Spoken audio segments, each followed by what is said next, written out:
지난 16일부터 시작된 기록적인 폭우로 인해서 전라도와 충청도 지방에서 많은 인명 피해와 재산 피해가 일어났습니다. 전국에서 최소 10명이 숨지고 9명이 실종되었다고 합니다. 특히 경남 탄창에는 닷새 동안 798mm의 비가 내렸다고 합니다. 그래서 이러한 물폭탄으로 인하여 논과 도로, 주택이 순식간에 침투되어서 이재민들이 많이 발생했다고 합니다.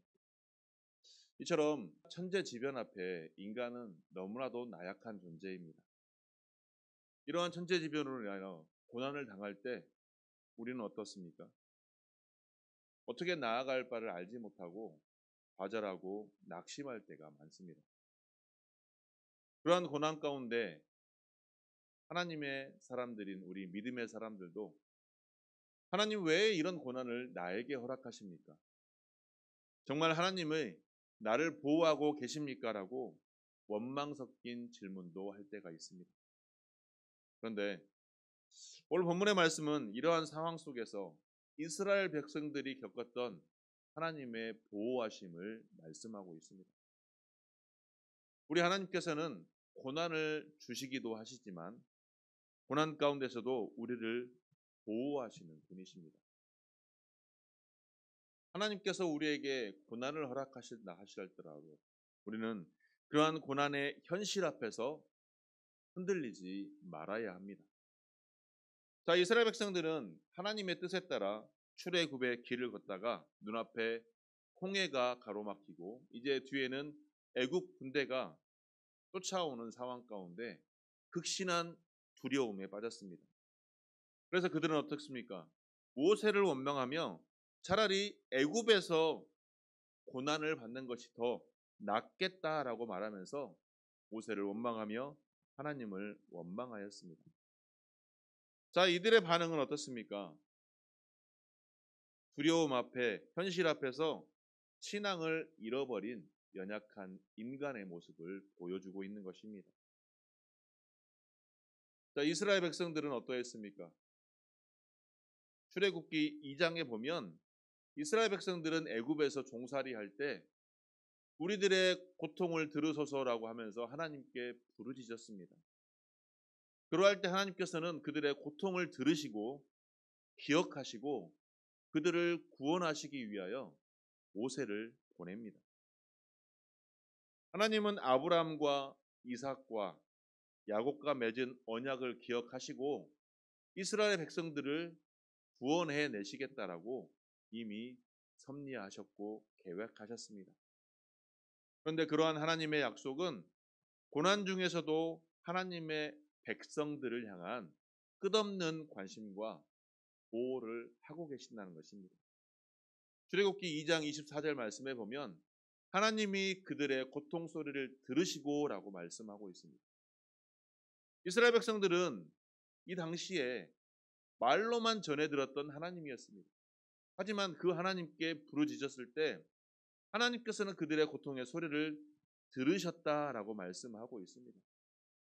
자, 이러한 하나님은 단순히 멀리만 계신 하나님이 아니라 인간의 삶 속에, 인간의 고통 속에 적극적으로 개입하셔서 응답하시는 분이시라는 것입니다. 하나님의 백성이 고통 중에 있을지라도 하나님께서는 그들을 기억하시고 그 고통을 잊지 않으시며 구원의 때를 기다리신다는 것입니다. 자, 그런데 이러한 성경의 말씀을 비추어 봤을 때 하나님께서는 이스라엘 백성들만 구원하신다는 것이 아니라 오늘날 예수 그리스도 안에서 하나님의 백성인 우리 모든 성도들에게도 동일하게 적용이 되는 것입니다. 히브리서 13장 5절 말씀에 보면 내가 결코 너희를 버리지 아니한다라고 말씀하고 있으며 너희를 떠나지 아니할 것이다라고 말씀하고 있습니다. 즉 하나님께서는 시간과 공간을 초월하여 자신의 백성을 기억하시고 그 백성을 구원하시겠다라고 약속하고 계십니다. 결국 오늘의 말씀은 하나님은 고난 속에서도 성도의 삶을 잊지 않으신다는 것입니다. 하나님의 그 사랑과 구속 계획이 때로는 우리 눈에 보여지지 않을 때가 많습니다. 하지만 하나님의 말씀을 비추어 봤을 때 그 하나님의 약속은 유효하며 변함이 없다는 사실을 우리가 기억해야 합니다.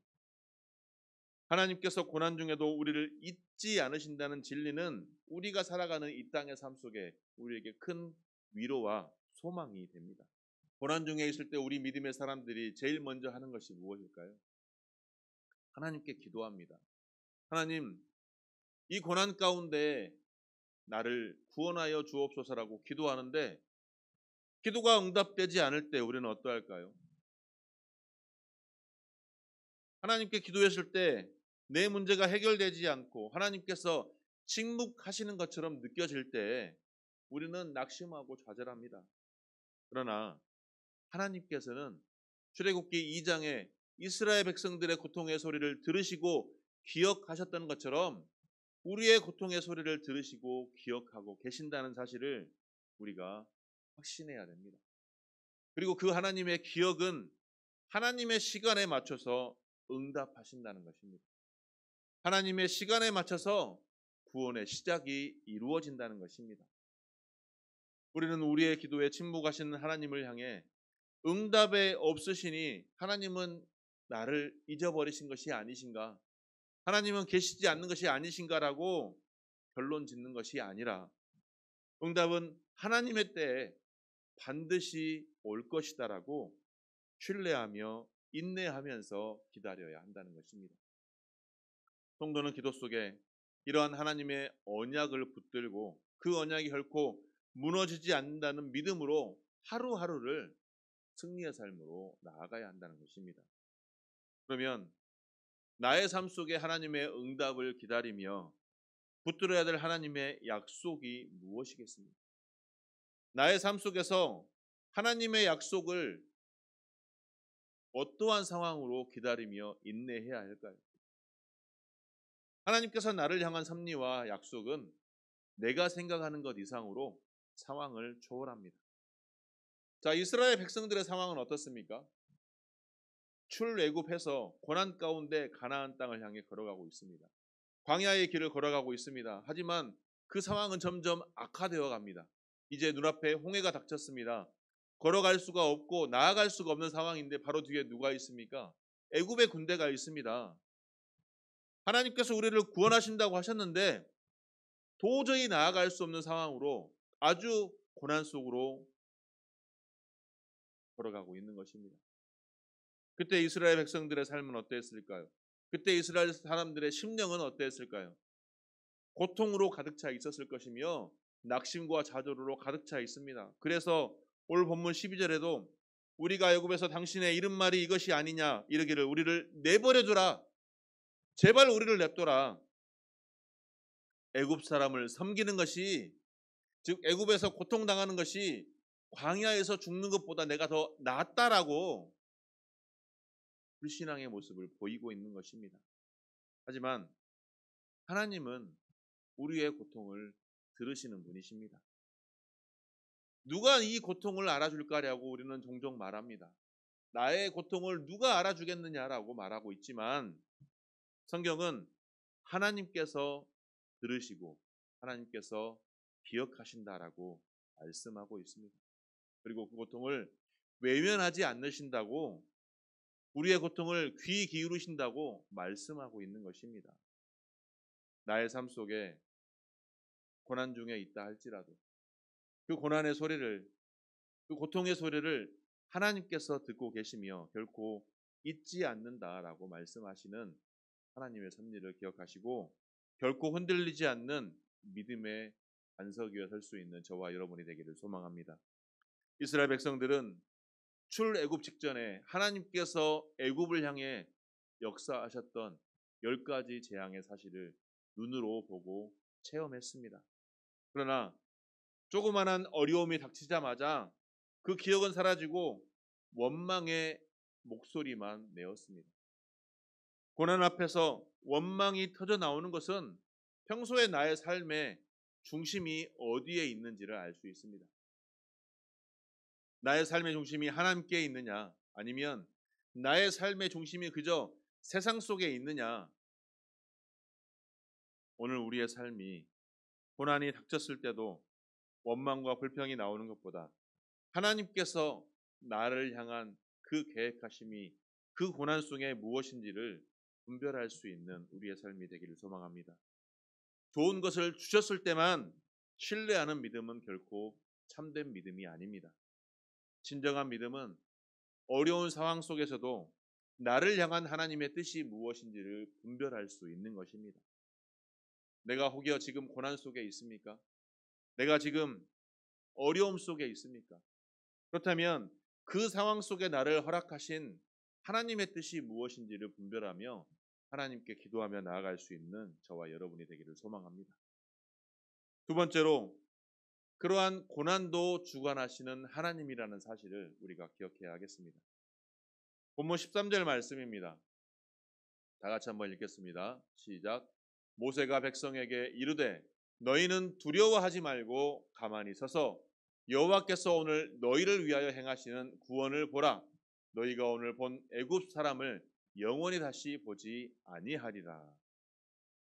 하나님께서는 홍해를 가르실 계획을 이미 갖고 계셨습니다. 또한 구름 기둥을 옮겨서 애굽과 이스라엘 사이에 두심으로 이스라엘 백성들을 보호하심을 말씀하고 있습니다.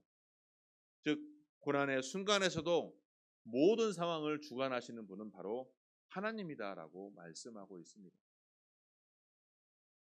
하나님께서는 모세를 통해서 이스라엘을 이끌어낼 애굽에서 이끌어낼 지도자로 모세를 세웠습니다. 그리고 모세를 세우기 위하여 모세에게 사명을 허락하십니다.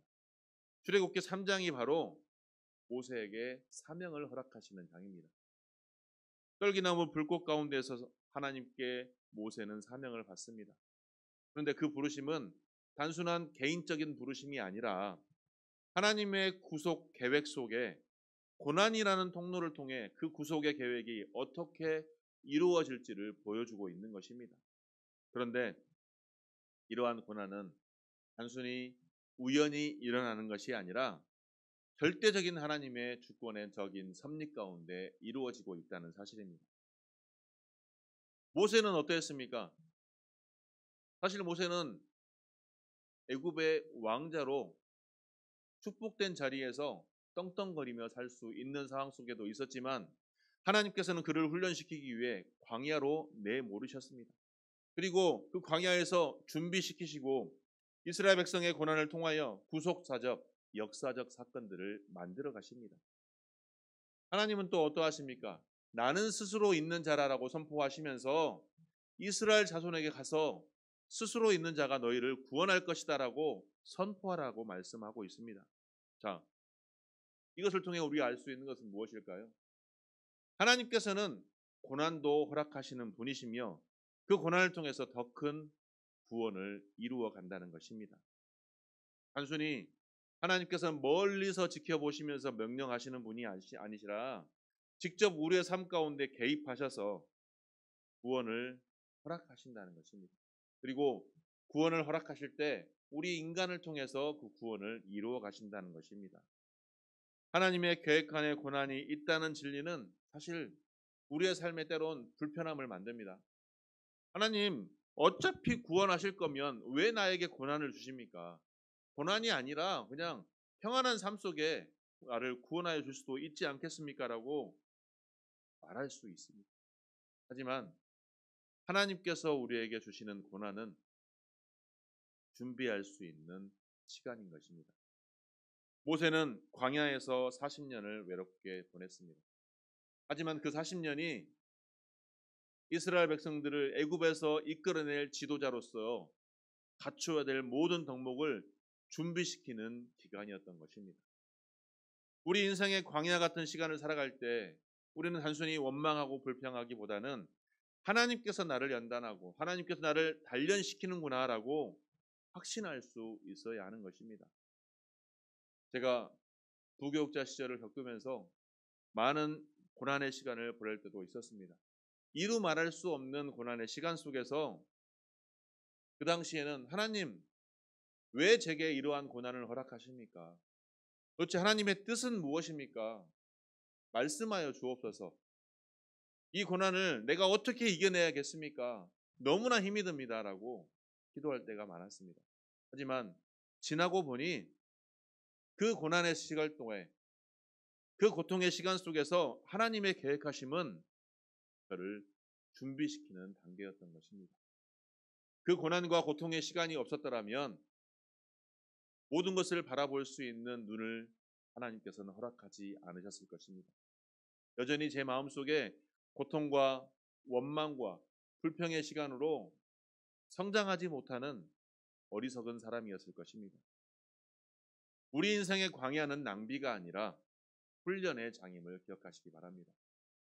내게 하나님께서 고난을 주셨다는 것은 다시 한번 더 한 칸 더 올라가기 위한 훈련의 장임을 기억하시기 바랍니다. 모세가 부름받은 것은 바로 그 고난의 절정 가운데 부름을 받았습니다. 고난을 통해서 사명의 문이 열리는 것입니다. 하나님 우리가 평안할 때보다 고난 중일 때 더 확실하게 말씀하십니다.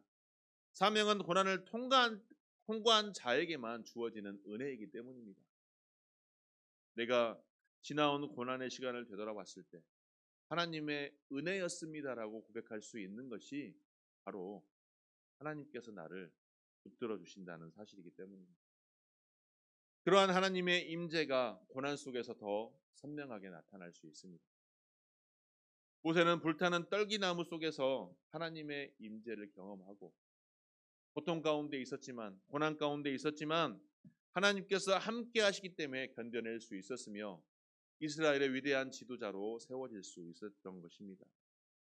나에게 고난이 있을 때, 나에게 어려움이 있을 때 단순히 하나님의 섭리를 기억하시고 하나님의 나를 연단시킨다는 사실을 기억하시고 내게 온전히 모든 것을 바라볼 수 있는 영적인 렌즈를 주었다는 사실을 기억하시기 바랍니다. 고난은 우리를 절망으로 이끌어가는 것이 아니라 오히려 소망을 베풀어 주시는 믿음의 통로가 됩니다. 내가 보기에는 하나님께서는 나에게 아무것도 하지 않는다라고 느끼실 수 있지만 그러나 오늘 본문에서 말씀하시는 것처럼 구름 기둥을 뒤로 옮겨서 이스라엘 백성들과 애굽 군대 사이에서 이스라엘 백성들을 보호하셨던 것처럼 우리가 보지 못하는 것을 우리가 보지 못하는 것들로 인하여 우리를 보호하시고 지키시고 인도하신다는 사실을 기억하시기 바랍니다. 한번 상상해 보십시오. 홍해가 바다가 갈라진다는 것은 우리 인간의 능력으로는 우리 인간의 생각으로는 상상할 수 없는 방법입니다. 하지만 고난 속에서 하나님은 우리가 이해할 수 없는 방법으로 일하십니다. 믿음은 그 보이지 않는 계획을 신뢰하는 것입니다. 하나님은 뒤에서 애굽을 막으셨고 앞에서는 홍해를 가르며 길을 열으셨습니다. 우리의 삶 속에 하나님께서 우리와 함께 하시며 우리와 늘 동행하시며 어떠한 상황 가운데서도 함께 싸우시며 우리를 승리자로 세우신다는 사실을 기억하시기를 바랍니다. 세 번째로 고난을 통해 이제는 구원을 완성하시는 하나님임을 우리가 기억해야 합니다. 이제 모세가 지팡이를 들자 하나님이 동풍으로 밤새도록 바람을 불게 하셔서 바다를 갈라 마른 땅이 되게 하셨습니다. 그리고 그 땅으로 이스라엘을 건네게 하셨습니다. 또 어떻습니까? 이스라엘 군대가 뒤따라오자 하나님은 바다를 다시 덮어서 그들을 수장시킵니다. 이 사건은 단순히 물리적인 구원을 말씀하시는 것이 아닙니다. 하나님의 구원의 역사를 대표적으로 예시하고 있는 것입니다. 이스라엘은 그날 여호와를 경외하며 믿었다라고 본문 마지막에서 고백하고 있습니다. 우리의 삶 속에 정말 내가 막다른 골목에 막혀 있다. 더 이상 갈 곳이 없다라고 생각할 그러한 순간이 닥칠 때도 있을 것입니다. 오늘 이스라엘 백성들처럼 앞에는 홍해가 갇혀 있고 뒤에는 이스라엘 군대가 닥쳐와서 나의 목숨이 경각에 달려 있는 그러한 상황 속에 우리의 삶이 내몰릴 때도 있을 수 있습니다. 하지만 하나님께서 나를 지키시고 나를 보호하실 때 우리가 상상하지 못한 구원의 역사가 우리를 통해 이어진다는 것입니다. 인간의 눈으로는 막다른 골목처럼 보였던 홍해 앞에서 하나님은 전에 없었던 새로운 구원의 길을 열으셨습니다. 죽음의 자리에서 생명의 길로 길을 열으시는 분이 바로 우리 하나님이십니다. 하나님의 구원의 행위가 인간의 능력이나 조건에 따라 이루어지는 것이 아니라 전적으로 하나님의 구원의 역사 속에 우리를 참여시키는 것입니다. 이스라엘 백성들은 무엇을 했습니까? 단순히 서 있으라, 앞으로 나아가라, 그 말씀에 순종하였던 것뿐입니다. 즉 하나님의 구원의 역사는 하나님의 말씀에 순종하였을 때 구원의 현장에 참여할 수 있는 것입니다. 하나님의 뜻에 순종하였을 때 우리는 하나님의 구원의 은혜를 체험할 수 있는 것입니다. 이러한 홍해 사건은 예수 그리스도의 십자가와 부활을 예표합니다. 우리 스스로는 구원을 이루어갈 수 없지만 하나님께서는 예수 그리스도를 통하여 우리를 구원하셨습니다. 예수 그리스도의 십자가 사건을 통하여 우리가 구원받을 수 있는 길이 열렸다는 것입니다. 그래서 우리는 그리스도 안에서 새로운 피조물이 되어서 하나님 나라의 백성이 될 수 있는 것입니다. 오늘 출애굽기 본문의 말씀은 고난으로 인하여 우리가 막장 끝이 아니라 하나님의 구원이 시작되는 자리에 강력하게 나아갈 수 있음을 선포하고 있는 것입니다. 우리에게 닥친 고난은 하나님의 구속의 손길 안에 있음을 우리에게 선포하고 있는 것입니다. 하나님께서 고난을 통해 구원의 길을 여신다는 이 진리, 사실 우리의 삶 속에서 너무나도 받아들이기 힘든, 이해하기 힘든 그러한 상황으로 생각할 수 있지만 사실적으로 막다른 골목은 하나님의 놀라운 기적을 경험할 수 있는 새로운 자리라는 사실을 우리가 기억해야 한다는 것입니다. 내 인생의 홍해 앞에서 내가 하나님을 얼마나 신뢰할 수 있는가? 내 논리와 내 경험과 내 가치관으로 살아가는 것이 아닌 오직 하나님의 말씀에 순종할 때 하나님께서는 우리에게 또 다른 새로운 길로, 또 다른 새로운 구원의 길로 인도하신다는 사실을 기억하시기 바랍니다.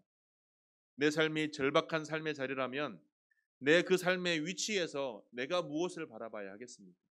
그 문제만 바라봐야 하겠습니까? 아니면 그 고난만 바라봐야 하겠습니까? 오직 하나님의 구원하심을 확신하시고 하나님을 바라보시길 바랍니다. 하나님의 구원은 하나님의 능력을 바라보는 데서부터 시작이 됩니다. 두려움에 떨고 있는 백성들에게 두려워 말고 오늘 여호와께서 너희를 위하여 행하시는 구원을 보라 선포하는 모세의 선포의 말씀처럼 중요한 것은 믿음으로 하나님의 능력을 바라보는 것입니다. 인간의 눈으로 행할 수 없는 모든 것들은 하나님께서 행할 수 있다는 사실을 기억하시고 하나님께서 행하시는 그 능력을 바라보시기 바랍니다. 고난 중일수록 문제보다 하나님을 바라볼 수 있는 우리의 시선이 되기를 소망합니다. 매일 아침에 하루를 시작할 때 하나님, 오늘 내 인생 가운데 어떠한 구원을 행하시겠습니까? 오늘 내 삶 속에 어떠한 하나님의 역사를 행하시겠습니까? 그 역사를 체험하게 하시고 어떠한 상황에서도 흔들리지 않는 견고한 믿음을 나에게 허락하여 주옵소서라고 묵상하며 하루를 시작하기는 저와 여러분이 되기를 소망합니다. 그런 믿음이 우리를 두려움 가운데 두려움을 뚫고 승리의 삶으로 나아가게 하는 것입니다. 모세는 지팡이를 들어 바다를 가르라는 하나님의 말씀에 순종했으며 백성들은 말도 안 되는 지시처럼 보이는 바다 가운데로 나아가라 이 말씀에 순종하였습니다. 우리의 삶 가운데 순종이 먼저이며 기적은 그 뒤에 따르는 진리라는 사실을 꼭 기억하시기 바랍니다. 내 삶 속에 하나님의 말씀에 순종해야 될 것이 무엇인가를 내가 묵상하며 분별하며 나아갈 때 하나님께서는 나를 통하신 그 구원의 역사, 그 계획, 그 섭리가 오늘 이루어질 줄 믿습니다. 계산하지 말고 따지지 말고 하나님의 말씀에 순종하시기 바랍니다. 하나님께서 나아가라고 할 때 아멘하고 나아가시기 바랍니다. 계산하고 따지고 세상 사람들의 눈치 보면 하나님의 구원의 역사는 나타나지 않습니다. 나에게 주어진 순종의 과제를 아멘으로 받아들일 때 하나님의 구원의 역사가 오늘 이 시간 지금 나에게도 이루어질 줄 믿습니다. 하나님은 고난을 통하여 우리에게 말씀하십니다. 고난을 통하여 하나님을 나타내 보이십니다. 오늘 14장 마지막 절의 말씀입니다. 31절 말씀입니다. 다 함께 읽어보겠습니다. 이스라엘이 여호와께서 애굽 사람들에게 행하신 그 큰 능력을 보았으므로 백성이 여호와를 경외하며 여호와와 그의 종 모세를 믿었더라. 아멘. 그 큰 능력을 보았으므로 하나님을 믿었더라. 우리의 삶 가운데 하나님의 능력이 임하시기를 원하십니까? 하나님의 능력이 임하시기를 원하신다면 하나님의 말씀에 먼저 순종하시기 바랍니다.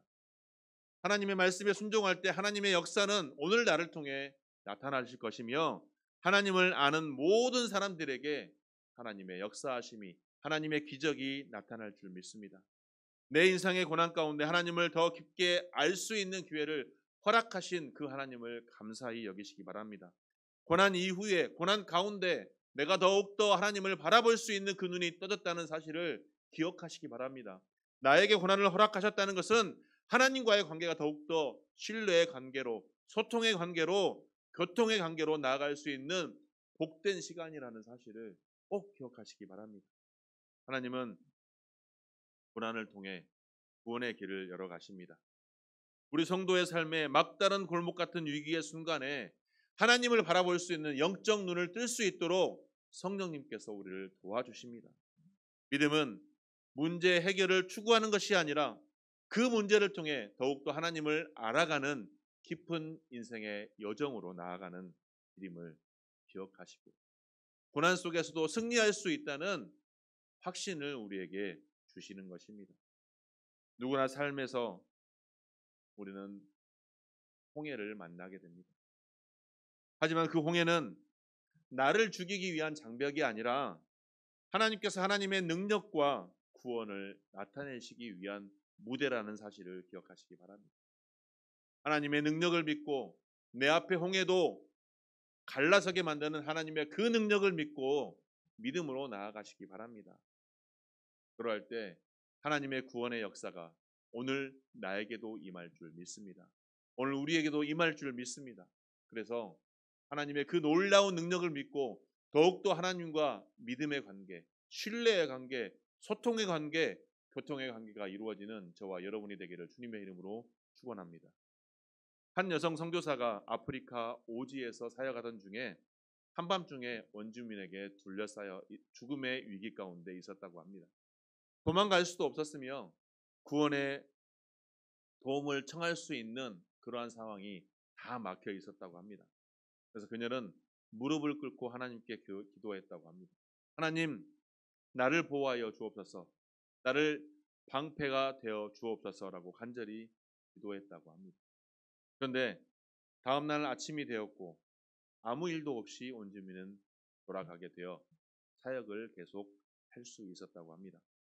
몇 년 후에 원주민 중 하나가 예수를 믿게 되어 극적으로 그녀에게 그날 밤 왜 해치지 않았는지를 말해 주었다고 합니다. 그 원주민은 우리는 당신을 해치려 했지만 당신 집을 둘러싸고 있는 수많은 하얀 옷을 입은 사람들이 우리를 막아서 도망쳤다라고 고백하였다고 합니다. 그 선교사는 그날 아무 일도 없었다고 아무도 없었다고 말했지만 그 원주민이 본 것은 바로 하나님의 천사들이었다고 합니다. 고난은 우리를 향하신 구원의 도구입니다. 하나님은 고난을 통해 우리에게 구원의 길을 만들어 가십니다. 하나님은 그 구원의 길 속에 하나님의 철저하신 계획하심과 섭리가 있습니다. 그리고 그 철저한 계획하심 속에 우리에게 참 자유와 구원을 허락하십니다. 고난은 또한 우리에게 믿음을 세워가는 도약대인 사실을 기억하시고 고난을 통해 하나님과의 관계가 새롭게 되는 전환점이 된다는 사실을 기억하셔서 어떠한 상황에서도 흔들리지 않는 견고한 믿음의 반석 위에서 늘 승리의 삶으로 하나님께 영광 돌리시는 귀한 주의 권속들이 되시기를 주님의 이름으로 축원합니다.